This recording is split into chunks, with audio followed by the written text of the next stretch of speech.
Good morning, students. In our previous lecture, we have discussed about the methods of preparation and nomenclature of phenols. Today, we will discuss about the chemical properties of phenols.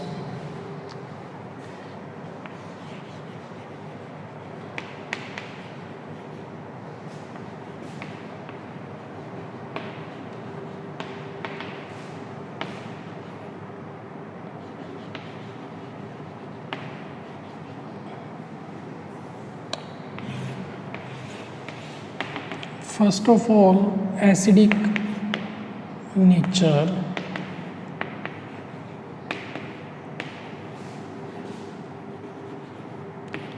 Acidic nature of phenols. Phenols are acidic in nature. Phenol जो हैं वो acidic हैं nature के अंदर. ये हमें पता कैसे चलता है? They turns blue litmus to red.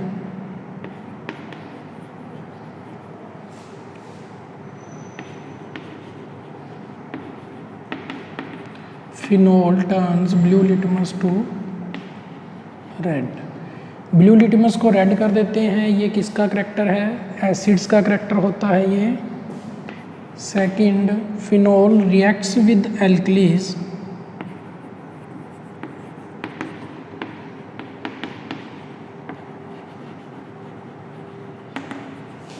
To form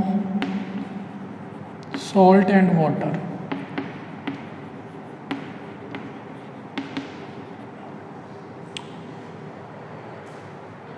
तो ब्लू लिटमस को रेड कर देते हैं. एल्कलीज यानी कि सोडियम हाइड्रोक्साइड या पोटेशियम हाइड्रोक्साइड, इनके साथ वो रिएक्ट करके सॉल्ट बना लेते हैं और वाटर बनाते हैं जो कि एसिड का करैक्टर है. तो ये जो दो करैक्टर हैं, दो ये प्रॉपर्टीज जो शो कर रहा है, ये उसके एसिडिक नेचर की तरफ इशारा करते हैं. तो फिनोल्स जो हैं वो हमें ये तो पता लग गया कि phenols are acidic in nature and stronger acids as compare to water और अल्कोहल. वाटर जो है वो ब्लू लिटमस को रेड नहीं करता, वो एल्कलीज के साथ रिएक्ट नहीं करता. इसी तरह से अल्कोहल जो हैं वो भी ब्लू लिटमस को रेड नहीं करते हैं और ना ही वो एल्कलीज के साथ रिएक्ट करते हैं. इट मीन्स कि फिनोल्स जो हैं वो स्ट्रॉन्गर एसिड है as compare to water and alcohol. But phenols are less acidic then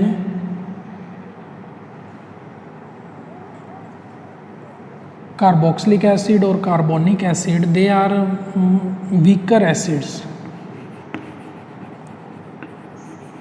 phenols are weaker acids, so they do not react with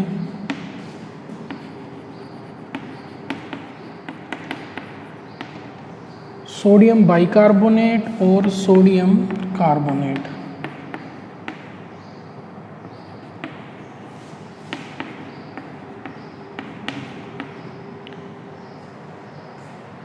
तो फिनोल जो हैं वो वीकर एसिड हैं. वो एल्कली स्ट्रॉन्ग एल्कलीज के साथ तो रिएक्ट करते हैं, लेकिन जो वीक बेस हैं जैसे सोडियम बाइकार्बोनेट या सोडियम कार्बोनेट, उनके साथ वो रिएक्ट नहीं करते हैं. उसका रीज़न क्या है कि जो ये फिनोक्साइड आयन बनेगा तो जो कार्बोनिक एसिड है CO2 और H2O से मिलके कार्बोनिक एसिड बनेगा, वो फिनोल से स्ट्रॉन्गर एसिड है.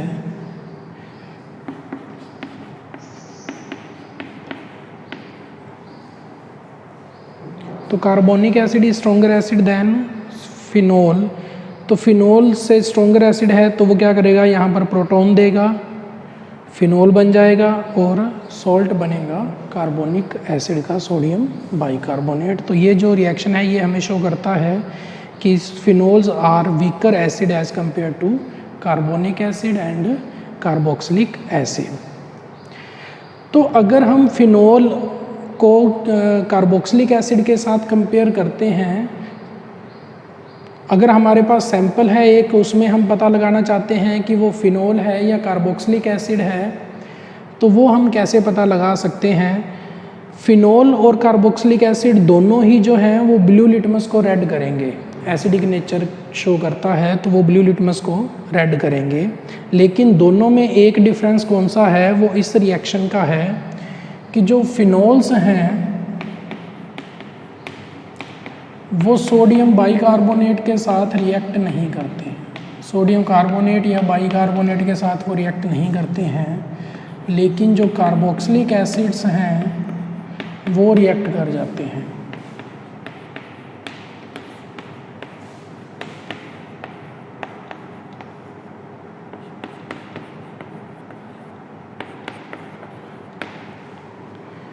और कार्बन डाइऑक्साइड गैस रिलीज़ होती है उसमें। तो कार्बन डाइऑक्साइड जो गैस रिलीज़ होती है तो उसमें एफ्रेसेंस आती है। तो अगर हमारे पास सैंपल है किसी ऑर्गेनिक कंपाउंड का, उसमें हम पता लगाना चाहते हैं कि वो फिनोल है या कार्बोक्सिलिक एसिड है, तो हम क्या करेंगे, उनका एक्वस सॉल्यूशन लेंगे, उसमें सोडियम बाइकार्बोनेट डालेंगे। अगर एफ्रेसेंस नहीं आ रही है तो वो फिनोल है, क्योंकि उसमें रिएक्शन नहीं होगी, एफ्रेसेंस नहीं आएगी। लेकिन अगर वो कार्बोक्सिलिक एसिड है तो वो सोडियम कार्बोनेट या सोडियम बाइकार्बोनेट के साथ रिएक्ट करेगा और कार्बन डाइऑक्साइड गैस रिलीज़ होगी। उस कार्बन डाइऑक्साइड गैस की वजह से उसमें क्या आएगी, एफ्रेसेंस आएगी, बबल्स बनेंगे। तो उससे हमें पता लग जाएगा कि सैंपल फिनोल है या कार्बोक्सिलिक एसिड है। तो इस तरह से हम इनमें डिफरेंशिएट कर सकते हैं कि वो फिनोल है या कार्बोक्सिलिक एसिड है। तो हम यहाँ पर बात कर रहे हैं कि फिनोल्स जो होते हैं वो एसिडिक नेचर के होते हैं, लेकिन वो क्या हैं, वीक एसिड है।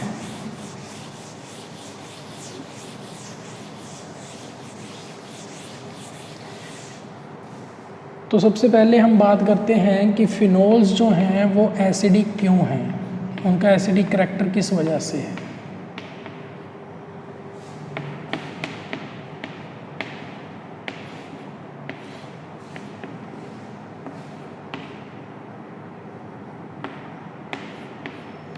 फिनोल्स का जब एक्वा सॉल्यूशन बनाते हैं तो वो प्रोटॉन दे देंगे, H3O पॉजिटिव बनेगा और फिनोक्साइड आयन बनेगा। तो यहाँ पर क्योंकि ये वीक हैं इसीलिए हमने साइन, ये इक्विलिब्रियम साइन यूज़ किया है यहाँ पर। तो कोई भी ऐसा फैक्टर, अब वो फिनोलिक फॉर्म ज़्यादा रहेगा या फिनोक्साइड आयन की फॉर्म में ज़्यादा रहेगा, तो वो डिपेंड करेगा दोनों की स्टेबिलिटी, कौन सा ज़्यादा स्टेबल है, फिनोल ज़्यादा स्टेबल है या फिनोक्साइड ज़्यादा स्टेबल है। तो जिसकी स्टेबिलिटी ज़्यादा रहेगी इक्विलिब्रियम उसी डायरेक्शन में शिफ्ट होगा। अब हम इन दोनों की स्टेबिलिटी को कंपेयर करते हैं। स्टेबिलिटी को हम कंपेयर कैसे कर सकते हैं, हम उनकी रेजोनेटिंग स्ट्रक्चर्स को कंपेयर करते हैं। जितनी ज़्यादा रेजोनेटिंग स्ट्रक्चर्स होंगी या जितनी ज़्यादा स्टेबल रेजोनेटिंग स्ट्रक्चर्स होंगी, उतना ही जो आपकी मॉइटी है वो भी स्टेबल होगी। तो पहले हम फिनोल की रेजोनेटिंग स्ट्रक्चर्स देख लेते हैं।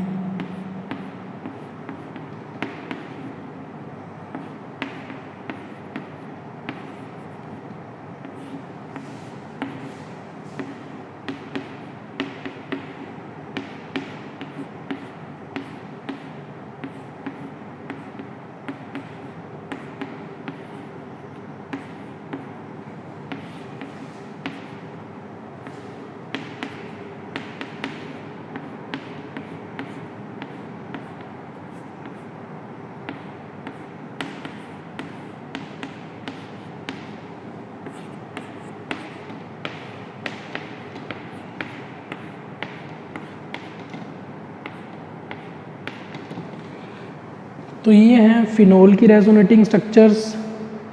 ऑक्सीजन के पास लोन पेयर है जो कि वो डोनेट कर सकता है, वो रेजोनेंस में है बेंजीन रिंग के साथ। तो इस तरह से इसकी रेजोनेटिंग स्ट्रक्चर्स बनती हैं। तो इन रेजोनेटिंग स्ट्रक्चर्स में हम देखते हैं कि ऑक्सीजन के ऊपर क्या है, पॉजिटिव चार्ज है, और ऑक्सीजन क्या है, एक इलेक्ट्रोनेगेटिव एटम है। तो उसके ऊपर अगर पॉजिटिव चार्ज आएगा किसी रेजोनेटिंग स्ट्रक्चर में तो वो स्ट्रक्चर की स्टेबिलिटी क्या होगी, कम होगी। उसके साथ हम देखते हैं फिनोक्साइड आयन की रेजोनेटिंग स्ट्रक्चर्स।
तो ये हैं फिनोक्साइड आयन की रेजोनेटिंग स्ट्रक्चर्स। तो जब हम फिनोल और फिनोक्साइड आयन की रेजोनेटिंग स्ट्रक्चर्स को कंपेयर करते हैं तो हम देखते हैं कि फिनोक्साइड आयंस की जो रेजोनेटिंग स्ट्रक्चर्स हैं they are more stable as compare to the resonating structures of phenols. Reason कि यहाँ पर ऑक्सीजन के ऊपर कोई पॉजिटिव चार्ज नहीं आया, इन रेजोनेटिंग स्ट्रक्चर्स में आया है तो सिर्फ नेगेटिव चार्ज आया है, और नेगेटिव चार्ज जो है वो होल्ड कर सकता है क्योंकि वो इलेक्ट्रोनेगेटिव एटम है। लेकिन यहाँ पर इन रेजोनेटिंग स्ट्रक्चर्स में क्या है कि ऑक्सीजन के ऊपर पॉजिटिव चार्ज आया है, और ऑक्सीजन एक इलेक्ट्रोनेगेटिव एटम है, तो उसके ऊपर अगर पॉजिटिव चार्ज आया है तो वो रेजोनेटिंग स्ट्रक्चर्स क्या होंगी, लेस स्टेबल होंगी।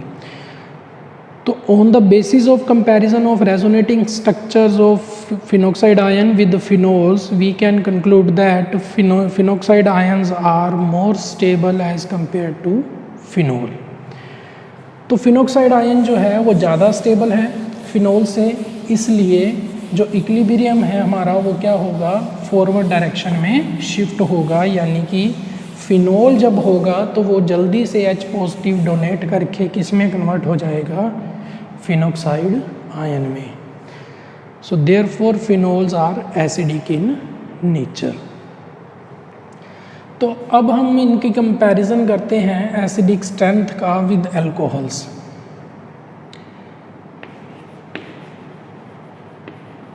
Phenols are more acidic than alcohols।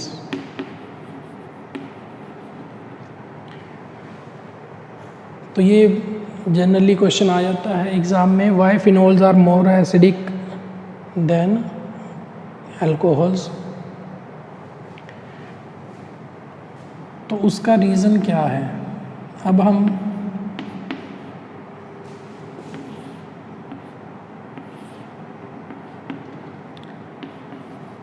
जब अल्कोहल H पॉजिटिव डोनेट करेगा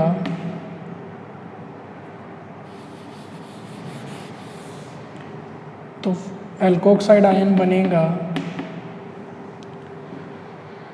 तो ये जो अब इक्विलिब्रियम, जैसे हमने यहाँ पर कंपेयर किया इक्विलिब्रियम का कि कौन सी स्ट्रक्चर ज़्यादा स्टेबल है, इक्विलिब्रियम हमारा उसी डायरेक्शन में शिफ्ट होगा, तो यहाँ भी हम कंपैरिजन करेंगे, जो स्ट्रक्चर ज़्यादा स्टेबल होगी इक्विलिब्रियम उसी डायरेक्शन में शिफ्ट हो जाएगा।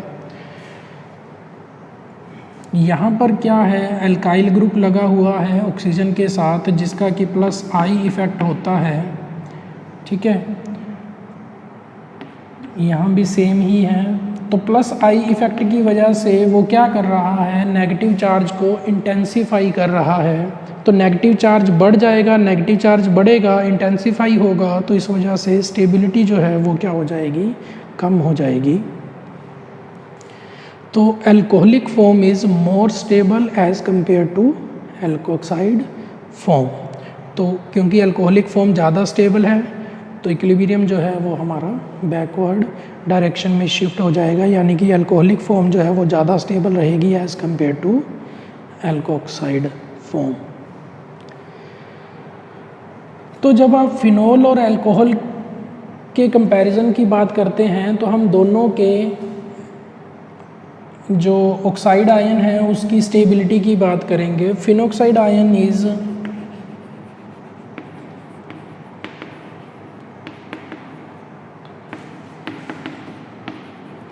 Much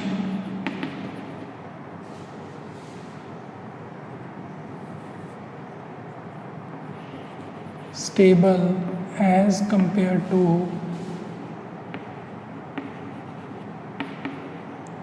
alkoxide ion. Phenoxide ion is much stable as compared to alkoxide ion, which is due to resonance. Phenoxide ion के केस में रेजोनेंस है, रेजोनेंस की वजह से इसका नेगेटिव चार्ज जो है वो यहाँ से डीलोकलाइज हो रहा है, उसकी बेंजीन रिंग पे जा रहा है, तो इस वजह से ये ज़्यादा स्टेबल है। लेकिन एल्कोक्साइड आयन के केस में हम देखते हैं वहाँ पर कोई रेजोनेंस नहीं है, बल्कि क्या है, प्लस आई इफ़ेक्ट है। प्लस आई इफ़ेक्ट होने की वजह से जो नेगेटिव चार्ज है वो क्या हो रहा है, इंटेंसिफाई हो रहा है, तो स्टेबिलिटी जो है वो क्या हो रही है, डिक्रीज हो रही है।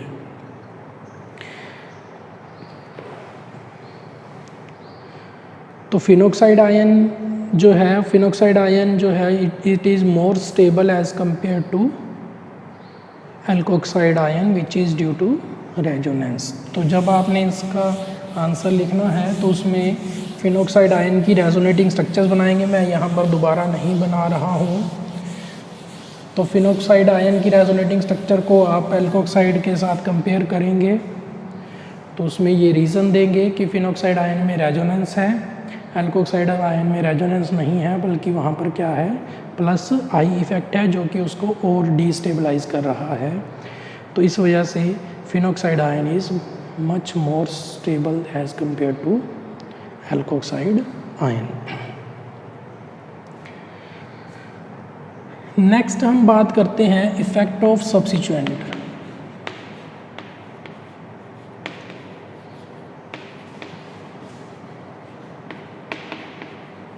Effect of substituent on acidic strength of phenol.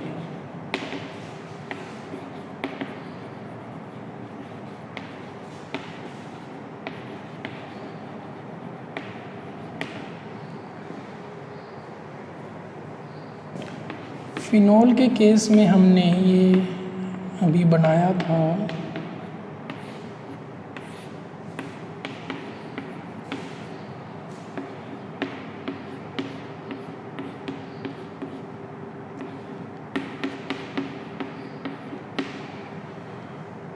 तो सब्स्टिट्यूएंट का एसिडिक स्ट्रेंथ पर क्या इफ़ेक्ट बढ़ेगा। एसिडिक स्ट्रेंथ किस वजह से है, फिनॉक्साइड आयन की स्टेबिलिटी की वजह से है। तो कोई भी ऐसा फैक्टर जो फिनॉक्साइड आयन की स्टेबिलिटी को बढ़ाएगा वो इसकी एसिडिक स्ट्रेंथ को भी बढ़ाएगा। जो इसकी स्टेबिलिटी को कम करेगा वो फिनॉल की एसिडिक स्ट्रेंथ को भी कम करेगा।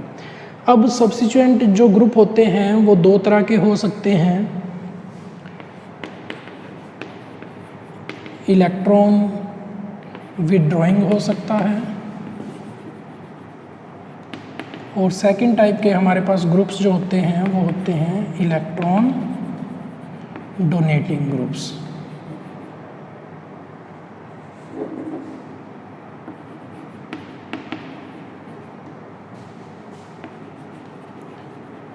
तो इलेक्ट्रॉन विड्रॉइंग ग्रुप्स होते हैं और क्या होते हैं, इलेक्ट्रॉन डोनेटिंग ग्रुप्स।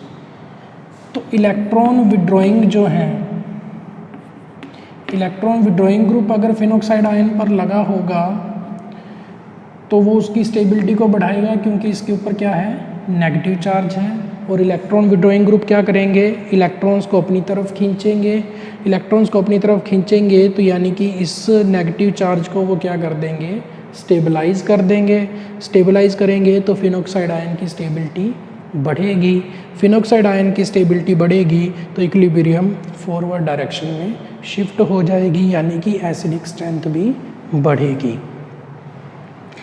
लेकिन जो इलेक्ट्रॉन डोनेटिंग ग्रुप होंगे वो क्या करेंगे, इलेक्ट्रॉन डोनेटिंग ग्रुप है, उसका काम क्या है, इलेक्ट्रॉन डोनेट करना। अगर वो इलेक्ट्रॉन डोनेट करेगा, यहाँ पर पहले ही नेगेटिव चार्ज है, उधर से और इलेक्ट्रॉन डोनेट करेगा, तो नेगेटिव चार्ज जो है वो कम होने की बजाय क्या हो जाएगा, इंटेंसिफाई हो जाएगा, बढ़ जाएगा। नेगेटिव चार्ज बढ़ेगा तो इसकी स्टेबिलिटी कम होगी। स्टेबिलिटी यहाँ इस फिनोक्साइड आयन की स्टेबिलिटी अगर कम होगी तो इक्विलिब्रियम बैकवर्ड डायरेक्शन में चला जाएगा, यानी कि फिनोलिक फॉर्म जो है वो ज़्यादा स्टेबल हो जाएगी, यानी कि एसिडिक स्ट्रेंथ जो है वो पहले से भी क्या हो जाएगी, कम हो जाएगी। तो दो तरह के हमने यहाँ पर ग्रुप्स देखे, इलेक्ट्रॉन विड्रॉइंग और electron donating group. Electron withdrawing acidic strength को इंक्रीज़ करेंगे, इलेक्ट्रॉन डोनेटिंग ग्रुप जो है वो एसिडिक स्ट्रेंथ को डिक्रीज़ करेंगे। तो ये तो हमने ग्रुप्स की बात की। तो क्या ग्रुप कहीं भी प्रेजेंट होगा उसका इफेक्ट सेम ही रहेगा? पोजीशन की वजह से भी तो इफेक्ट बदलेगा उसका। तो जो इलेक्ट्रॉन विड्रॉइंग ग्रुप्स की हम पहले बात करते हैं,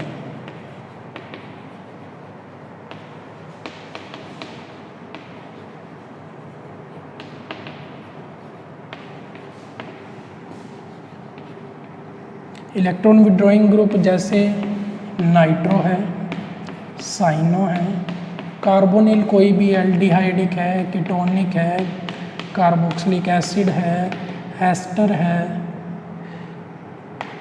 इस तरह के जो भी ग्रुप्स हैं इलेक्ट्रॉन विड्रॉइंग ग्रुप, ये जो ग्रुप हैं इनका इफेक्ट कैसा है, -I इफेक्ट है और -R इफेक्ट है। तो ये इलेक्ट्रॉन विड्रॉइंग तो हैं, ठीक है, लेकिन इनकी पोजीशन से भी एसिडिक स्ट्रेंथ पर इफ़ेक्ट पड़ता है। पोजीशन भी मायने रखती है कि कहाँ पर ये ग्रुप्स प्रेजेंट हैं। नाइट्रो का हम एग्जांपल ले लेते हैं। नाइट्रो की अगर हम बात करें तो पैरा नाइट्रोफिनोल जो होता है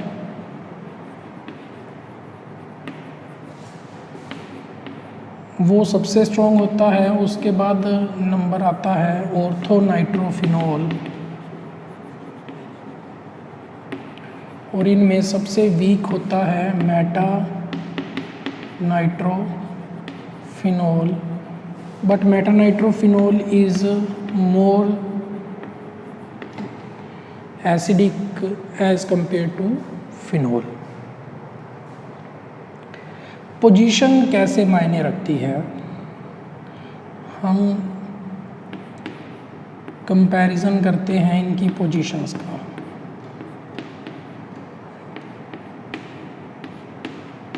पहले हम ऑर्थोनाइट्रोफिनोल की बात करते हैं। फिनोक्साइड आयन ही ले लेते हैं हम यहाँ पर।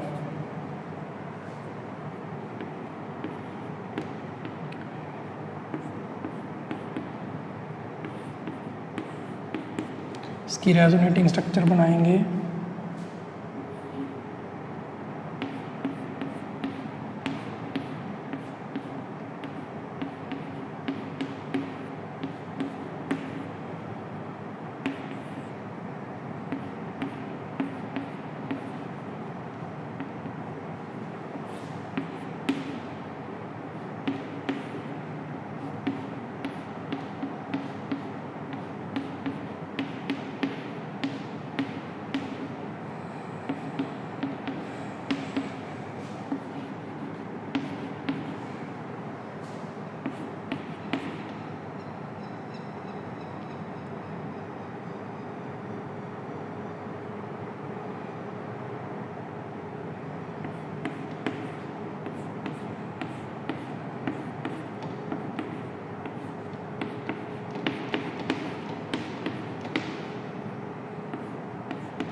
तो इसमें रेजोनेटिंग स्ट्रक्चर्स अगर हम बनाएं ऑर्थोनाइट्रोफिनोल की, फिनोक्साइड आयन की, तो फिनोक्साइड आयन के साथ इसको कंपेयर करें तो फिनोक्साइड आयन में 5 रेजोनेटिंग स्ट्रक्चर्स बनी थी, लेकिन यहाँ पर 6 रेजोनेटिंग स्ट्रक्चर्स बनी हैं। एक एक्स्ट्रा रेजोनेटिंग स्ट्रक्चर बनी है क्योंकि जो नाइट्रो ग्रुप है वो उसका -R इफेक्ट है, वो भी रेजोनेंस में है, तो -R की वजह से एक एक्स्ट्रा रेजोनेटिंग स्ट्रक्चर बनी। जितनी ज़्यादा रेजोनेटिंग स्ट्रक्चर्स होंगी उतनी ज़्यादा स्टेबिलिटी होगी। तो इसका मतलब जो ऑर्थोनाइट्रोफिनोक्साइड आयन है वो मोर स्टेबल है as compare to phenoxide ion. तो इसीलिए ऑर्थोनाइट्रोफिनोल जो है वो स्ट्रॉन्गर एसिड है एज़ कंपेयर टू फिनोल।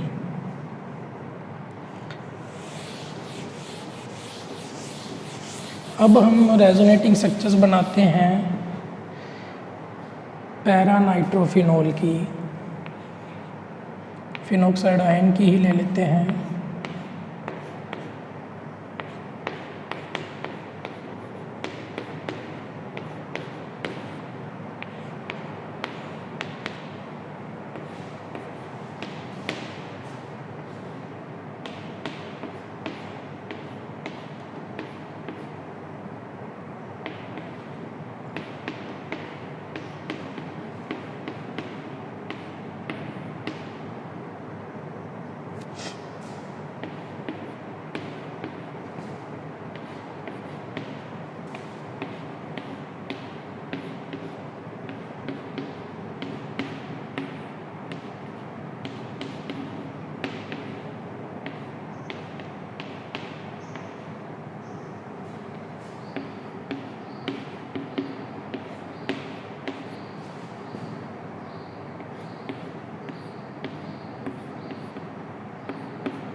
तो फिनोक्साइड आयन के केस में भी 6 रेजोनेटिंग स्ट्रक्चर्स बनी हैं, उसमें भी एक एक्स्ट्रा रेजोनेटिंग स्ट्रक्चर बनी है due to -R effect of nitro group. तो नाइट्रो ग्रुप भी रेजोनेंस में है, इस वजह से 6 बनी है।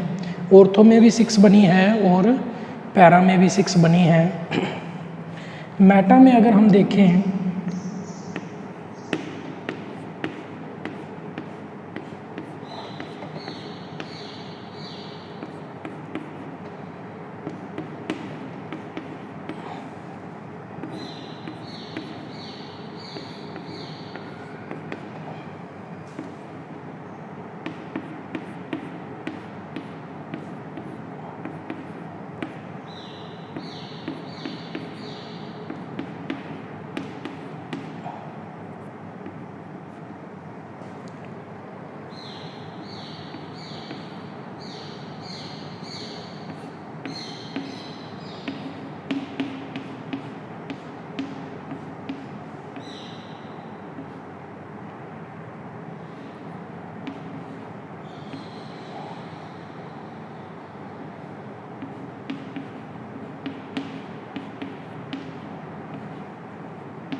तो मेटा के केस में हम देखते हैं कि वहाँ पर रेजोनेंस इफेक्ट नहीं आया, रेजोनेटिंग स्ट्रक्चर्स 5 ही बनी जैसे कि फिनोक्साइड आयन के केस में बनती हैं।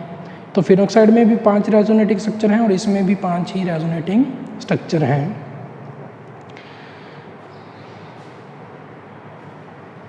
तो ये तो बात हो गई कि ऑर्थो और पैरा जो हैं वो मेटा से ज़्यादा स्टेबल हैं, इसीलिए स्ट्रॉन्गर एसिड हैं ऑर्थो और para as compare to meta. Meta जो है वो फिनोल से स्ट्रॉन्ग है, क्योंकि नाइट्रो ग्रुप जो है उसका सिर्फ -R इफ़ेक्ट ही नहीं है, उसका -I इफ़ेक्ट भी है। तो -R तो मेटा के केस में काम नहीं कर रहा है, तो क्या रह गया है -I। तो -I भी इलेक्ट्रॉन विड्रॉइंग है, इस वजह से भी वो क्या करेगा, इलेक्ट्रॉन डेंसिटी को कम करेगा ऑक्साइड पर, ऑक्सीजन एटम पर, तो जिस वजह से उसकी फिनॉक्साइड आयन की स्टेबिलिटी जो है वो बढ़ जाएगी। इसीलिए meta nitrophenol is stronger acid as compare to simple phenol.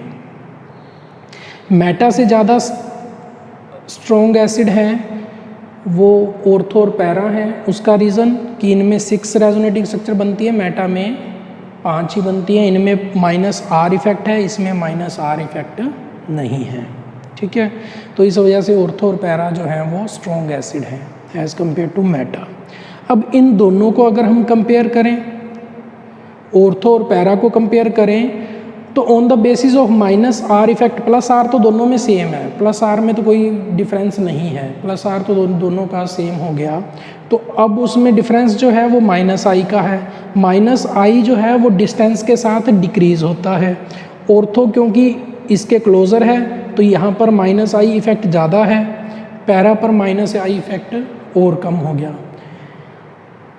तो उस -I इफ़ेक्ट के बेसिस पर क्या होना चाहिए, ऑर्थो स्ट्रॉन्ग एसिड होना चाहिए एज़ कम्पेयर टू पैरा, लेकिन एक्चुअल में ऐसा नहीं है। पैरा जो है वो ऑर्थो से स्ट्रॉन्ग एसिड है। तो फिर उसका रीज़न क्या है, उसका रीज़न है इंट्रामोलिकुलर हाइड्रोजन बॉन्डिंग।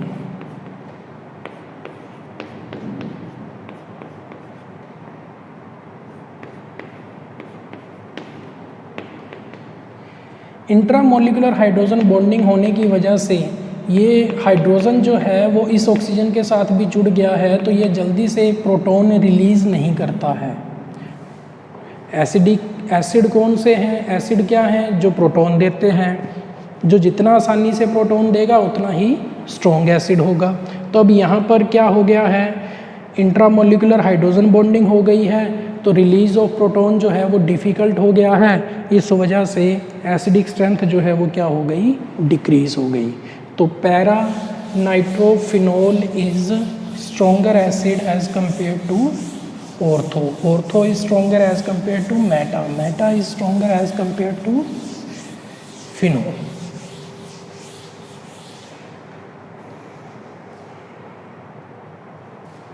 तो जो ग्रुप्स इलेक्ट्रॉन विड्रॉइंग ग्रुप की हमने बात की, उन सब का -R और -I इफ़ेक्ट है। तो सबके केस में नाइट्रो वाला ही ऑर्डर आएगा। पैरा उनमें सब में स्ट्रॉन्ग एसिड होगा, फिर उसके बाद आएगा ऑर्थो और उसके बाद आएगा मेटा, और ये उस फिनोल से ज़्यादा स्ट्रॉन्ग एसिड होंगे, ठीक है। सेकंड टाइप के हमारे पास इलेक्ट्रॉन विड्रॉइंग ग्रुप हैं जिनका +R इफ़ेक्ट है, लेकिन -I जो है वो डोमिनेट करता है, -I इफ़ेक्ट है। -I dominates over +R effect. इस वजह से ओवरऑल वो क्या हैं, इलेक्ट्रॉन विड्रॉइंग ग्रुप हैं। और इस तरह की नेचर की इनकी होती है, हैलोजेंस की होती है। तो हैलोजेंस जो होते हैं उनका +R इफ़ेक्ट होता है, -I इफ़ेक्ट होता है, लेकिन -I effect dominates over +R effect. तो ओवरऑल वो क्या हैं, इलेक्ट्रॉन विड्रॉइंग ग्रुप हैं। तो हैलोजेंस की अगर हम बात करें तो उनका +R है और -I इफ़ेक्ट है। +R किस वजह से है, क्योंकि इनके पास लोन पेयर है।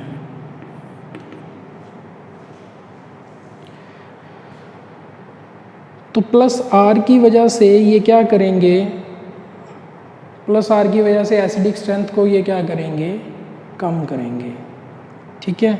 लेकिन -I की वजह से ये उसको एसिडिक स्ट्रेंथ को इंक्रीज़ करेंगे। तो ऑर्थो और पैरा के केस में ऑर्थो और पैरा के केस में तो ये इफ़ेक्ट आएगा, लेकिन मेटा के केस में प्लस आर नहीं आएगा। रेजोनेंस इफेक्ट तो ऑर्थो और पैरा पोजीशन पर ही शो होता है, मेटा पर नहीं होता। तो ऑर्थो और पैरा में प्लस आर आएगा, मेटा में प्लस आर नहीं होगा, सिर्फ माइनस आई होगा। इसी वजह से मेटा जो होगा वो इनमें सबसे स्ट्रॉन्ग एसिड होगा। सेकंड पोजीशन पर आएगा ऑर्थो। ऑर्थो क्यों होगा?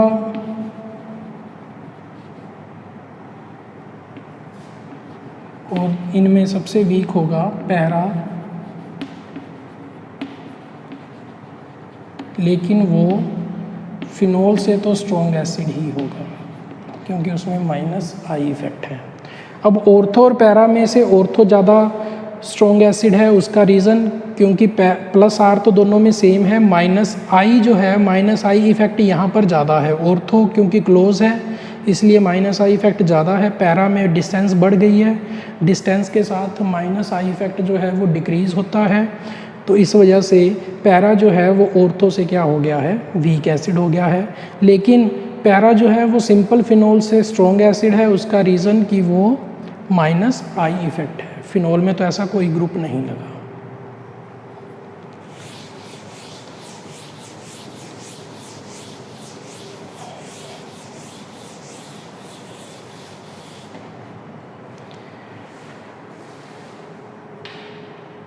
क्लोरीन, ब्रोमीन और आयोडीन के केस में तो यही ऑर्डर रहेगा, लेकिन फ्लोरीन के केस में ये चेंज हो जाता है।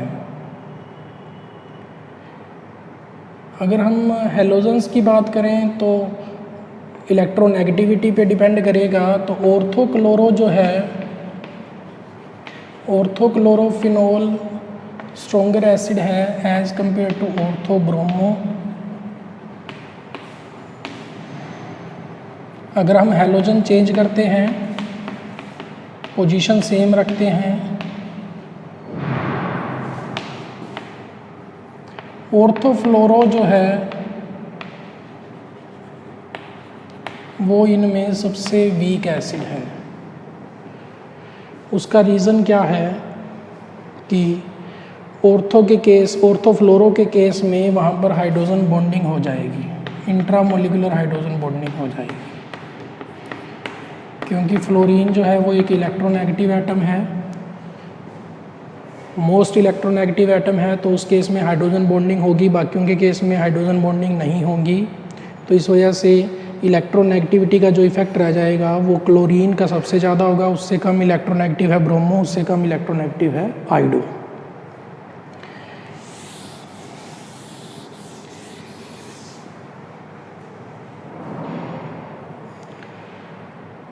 तो फ्लोरो के केस में जो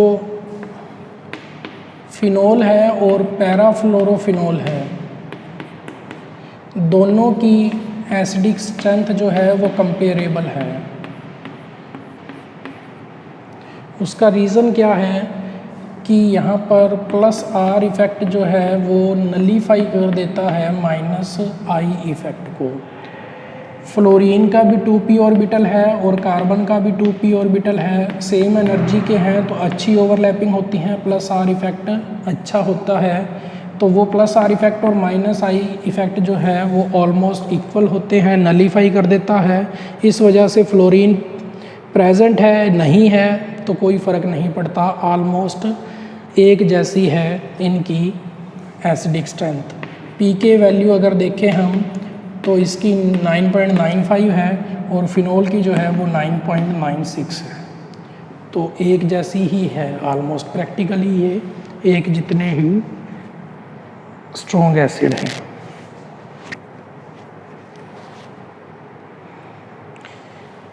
सेकंड टाइप के हमारे पास ग्रुप हैं जिनमें प्लस आर और माइनस आई होता है, लेकिन प्लस आर जो है वो डोमिनेट करता है ओवर माइनस आई। ऐसे कौन से ग्रुप हैं जिनका प्लस आर और माइनस आई इफेक्ट होता है, प्लस आर डोमिनेट करता है? वो है हाइड्रोक्सी है, एल्कोक्सी है, अमीनो है, तो इस तरह के जो ग्रुप हैं जिनमें एटम के पास क्या होंगे, लोन पेयर ऑफ इलेक्ट्रॉन होंगे, लेकिन एटम जो है वो इलेक्ट्रोनेगेटिव है एज कंपेयर टू कार्बन। तो उस वजह से माइनस आई इफेक्ट होगा, लेकिन इलेक्ट्रॉन पेयर की वजह से प्लस आर इफेक्ट होगा। तो प्लस आर इफेक्ट जो है इनका वो तो होता है ऑर्थो और पैरा पोजीशन पर।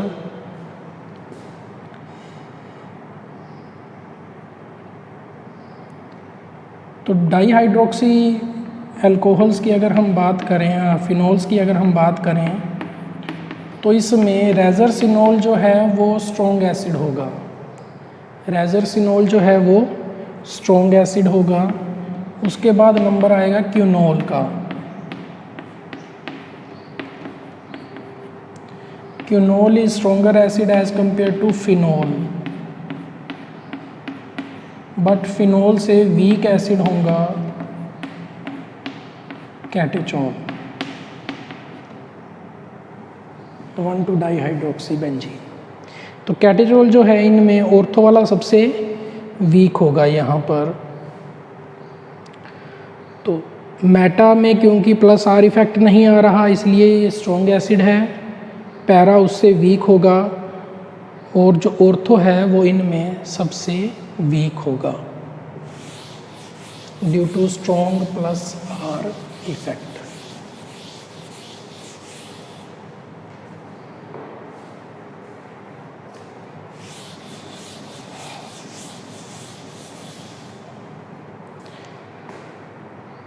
दूसरे बच्चे हैं जिनका प्लस आर या प्लस आई इफेक्ट होता है, जैसे अल्काइल ग्रुप्स हैं। अल्काइल ग्रुप्स जो हैं उनका प्लस आई इफेक्ट होता है, और हाइपर कंजुगेशन की वजह से वो प्लस आर भी होता है उनका। तो अल्काइल ग्रुप्स जब भी प्रेजेंट होंगे वो हमेशा इलेक्ट्रॉन डोनेटिंग ग्रुप ही रहेंगे। इस वजह से वो फिनोल से तो वीक एसिड ही होंगे। फिनोल, उसके बाद में मेटाक्रिसोल,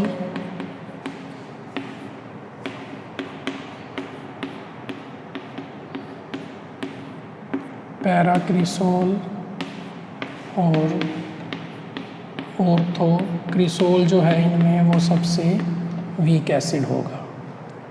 मेटा में क्योंकि प्लस आर नहीं है, हाइपर कंजुगेशन नहीं होगी, इस वजह से मेटा जो है बाकियों से ऑर्थो और पैरा से स्ट्रॉन्ग एसिड होगा। पैरा क्योंकि प्लस आई इफेक्ट जो है इसका डिस्टेंस के साथ कम हो गया है, हाइपर कंजुगेशन इफेक्ट ऑर्थो और पैरा का सेम है, लेकिन पैरा की डिस्टेंस ज़्यादा हो गई है तो प्लस आई इफेक्ट कम हो गया है। यहाँ पर प्लस आई इफेक्ट ज़्यादा है, इस वजह से ऑर्थो जो है वो इनमें सबसे वीक एसिड होगा।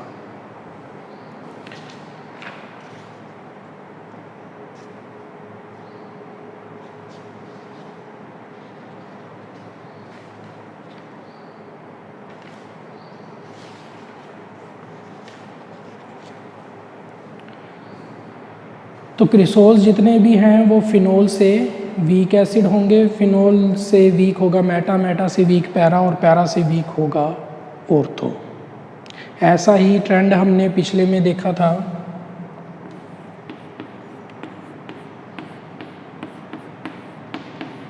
ये वाला जो ग्रुप था, लेकिन उसमें और इसमें ये भी इलेक्ट्रॉन डोनेटिंग ग्रुप हैं, ये भी इलेक्ट्रॉन डोनेटिंग ग्रुप हैं, लेकिन ऑर्डर डिफरेंट है।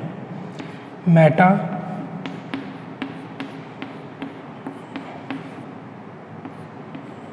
पैरा,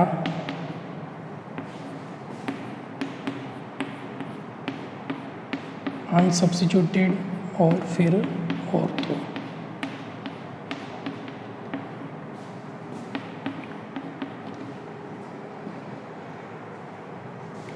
तो ऑर्थो जो है वो इनमें सबसे वीक है, फिनोल से भी वीक है। उसका रीज़न यहाँ पर इंट्रामोलिकुलर हाइड्रोजन बॉन्डिंग है। अगर हम यहाँ पर मिथोक्सी की बात करें तो ऑर्डर थोड़ा चेंज हो जाएगा।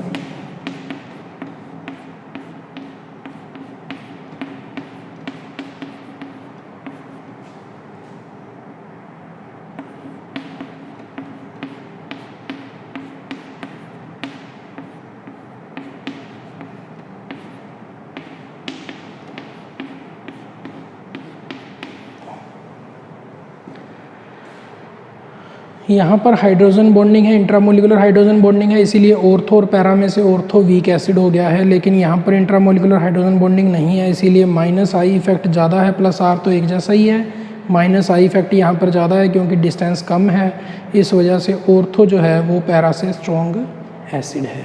So that's all about the acidic nature of phenols. इसमें हमने देखा कि फिनोल्स जो हैं वो एसिडिक क्यों हैं, वो अल्कोहल से स्ट्रॉन्ग एसिड हैं, कार्बोक्सिलिक एसिड से वीक एसिड हैं, और effect of substituent on the acidic strength of phenol. Effect कैसे करता है, कोई भी सब्स्टिट्यूएंट जब प्रेजेंट होगा फिनोल पर, इलेक्ट्रॉन विड्रॉइंग अगर होगा तो वो एसिडिक स्ट्रेंथ को इंक्रीज़ करेगा। उसकी भी जो इंक्रीज़ है वो डिपेंड करेगी उसकी पोजीशन पर, कितना कि इंक्रीज़ करेगा उसकी पोजीशन पर डिपेंड करेगा। सेकंड टाइप के हमने ग्रुप पढ़े हैलोजन, वो भी इलेक्ट्रॉन विड्रॉइंग ग्रुप है, उनकी भी पोजीशन अफेक्ट करती है। और फिर हमने थर्ड टाइप के पढ़े जिनका प्लस आर और माइनस आई इफेक्ट होता है, लेकिन प्लस आर डोमिनेट करता है। उसमें ग्रुप आ जाते हैं हाइड्रोक्सी, एल्कोक्सी, अमीनो, अमीन्स। तो वो ग्रुप्स जब होंगे तो उनका प्लस आर इफेक्ट डोमिनेट करेगा, तो ऑर्डर इस तरह से होगा। और लास्ट है इलेक्ट्रॉन डोनेटिंग ग्रुप, जिसमें कोई माइनस आई नहीं होता, प्लस आई और प्लस आर होता है। उस केस में ये एसिडिक स्ट्रेंथ का ऑर्डर रहेगा। In our next lecture we will discuss about the reactions of phenols. Thank you.